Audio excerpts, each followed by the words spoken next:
Okay, in this exercise we're given a piecewise defined function and we're asked to find the limit as x goes to 3. We know that the limit as x goes to a uh, in general will exist if the limit as x goes to a from the right is equal to the limit as x goes to a from the left.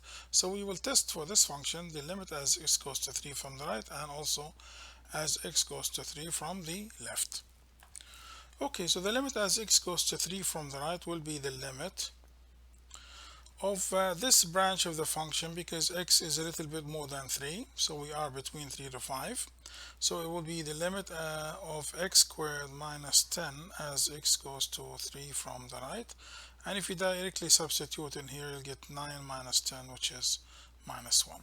The limit as x goes to 3 from the left will be the limit of this branch of the function because now x is a little bit less than 3. So it will be the limit of 6 minus 2x as x goes to 3 from the left. Again, directly substituting in here, you'll get 6 minus 6, which is 0.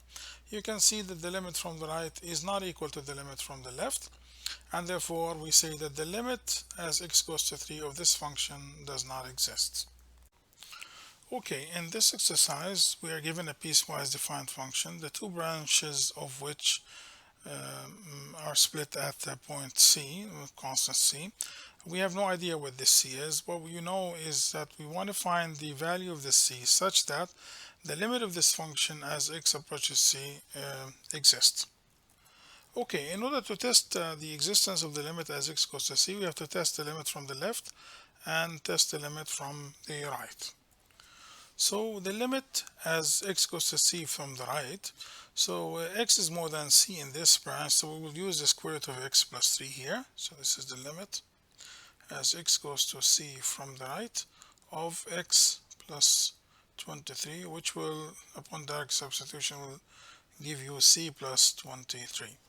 Now the limit as x goes to c from the left, we will use this branch. Okay, so again we directly substitute and we get c plus 3. Now for the limit to exist, these two quantities here must be equal. So what we will do is that we will say, okay, fine, the limit as x goes to c from the right must be equal to the limit as x goes to c from the left, which means that c plus 23 must be equal to c plus 3. So what I will do here is that I will square both sides. So you get on the left hand side, you get c plus 23 and you get c plus 3 square here. Okay, expanding the square, you get a c square plus 6c plus 9 as usual, and this is a c plus 23. Bringing everything in one side, you will get a c square plus 5c and then minus 14 equal to 0. Okay, so we can factor this out, so it will become c plus 7 multiplied by c minus 2 equal to 0. So c will have a value of minus 7 and 2. Now it is very important here to test the results that you obtain, because this process, when you square, you may get something correct from something that is wrong. For example, if you have minus 1 is equal to 1, which is an incorrect statement, when you square both sides, you get a correct statement. So this is going to be 1 equal to 1, which is correct. So you have to check exactly what you obtained. So we will check the limit as x goes to minus 7, and we will also check the limit as x goes to 2.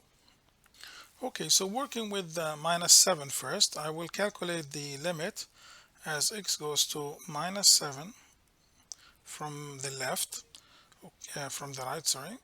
So this is going to be the same as minus 7 from the right of the square root of 23. If you directly substitute, you'll get a minus 7 here plus 23, and you will get a 16, which is equal to 4.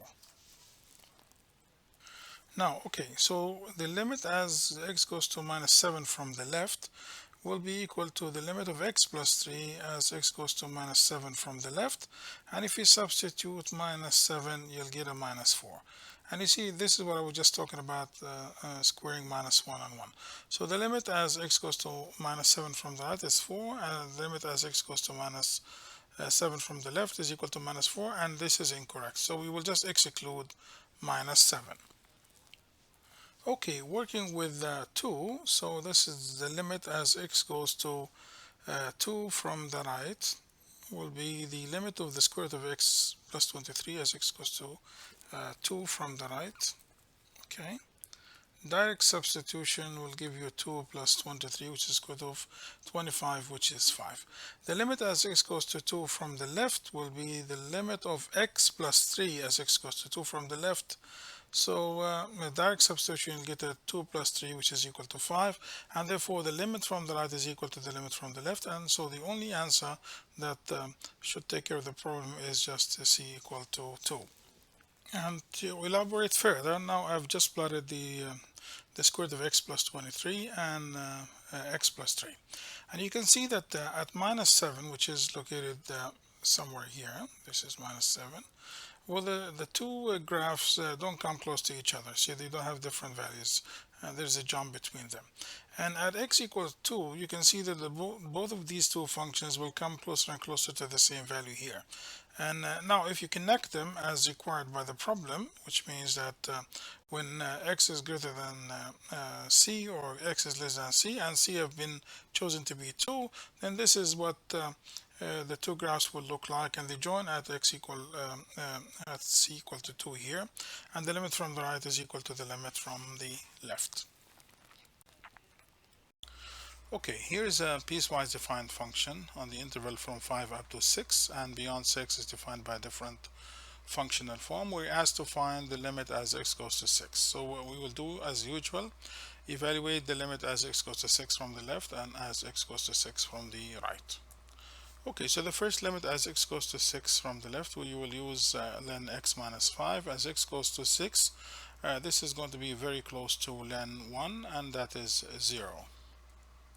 Now for the limit as x goes to 6 from the right, we have to evaluate the greatest integer function of x, and also the greatest integer of minus x, very close to 6 but from the right.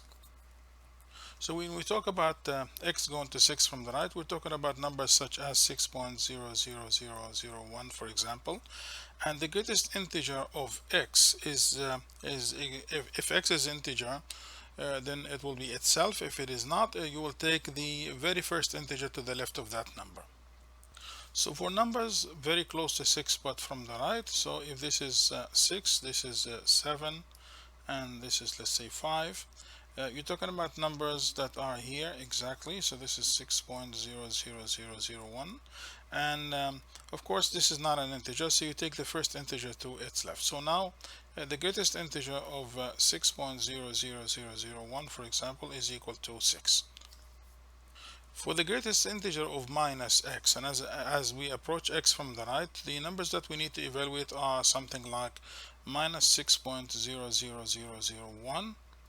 And if you look at the numbers here, if this is minus 6, this is minus 7, and that's minus 5, you're talking about numbers that are here, exactly here, but these are not integers, and therefore we take the first integer to the left, which is minus 7. So the greatest integer of x as x approaches 6 from the right is going to be 6, and the greatest integer of minus 6.001, numbers that are close to 6 from the right, with that negative sign in the greatest integer function, that will evaluate to minus 7, and the result is minus 1. And you can see now that these two limits are not the same, and therefore the limit does not exist.